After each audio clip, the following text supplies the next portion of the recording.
নমস্কাৰ সকলোকে, বলক আজি এটা টেষ্টি আৰু ইজি জাতিলাও বাকলিৰে চাটনি বনাওঁ।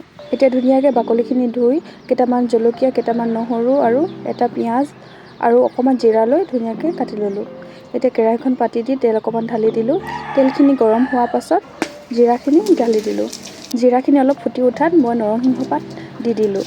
নৰসিংহ কথাটো ক'বলৈ থাকি গৈছিলে, ইয়াত দি দিব। নিদিলেও কোনো কথা নাই, এনেকৈও খাব পাৰি, এনেকৈও বহুত টেষ্টি লাগে।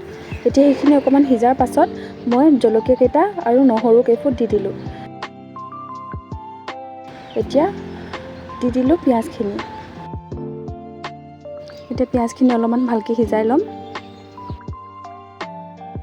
অলপমান পিঁয়াজখিনি গল্ডেন ব্ৰাউন হোৱালৈকে সিজাই এতিয়া লাও বাকলিখিনি দি দিলোঁ। জোখমতে হালধি আৰু নিমখ দি দিলোঁ। হালধি আপোনালোকে স্কিপ কৰিবও পাৰে, মই এনেই কালাৰটোৰ কাৰণে দি দিলোঁ। এতিয়া ধুনীয়াকৈ লৰাই এইখিনি সিজালৈকে অপেক্ষা কৰিম।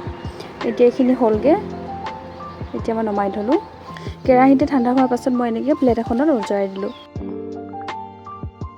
আমাৰ মিক্সিকেইটা বেয়া হৈ থকাৰ কাৰণে মই হাতে দিয়ে খুন্দো বুলি খুন্দোনাত ভৰাই দিলোঁ। এতিয়া খুন্দি ল'ম ধুনীয়াকৈ।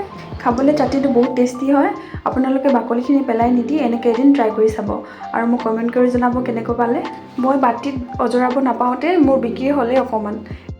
যদি ঘৰত লাও আছে তেন্তে এনেকৈ বনাই গৰম গৰম ভাতৰ লগত পৰিৱেশন কৰিব আৰু ক'ব মোক কেনেকুৱা পালে। আজিলৈ আহোঁ, বাই বাই।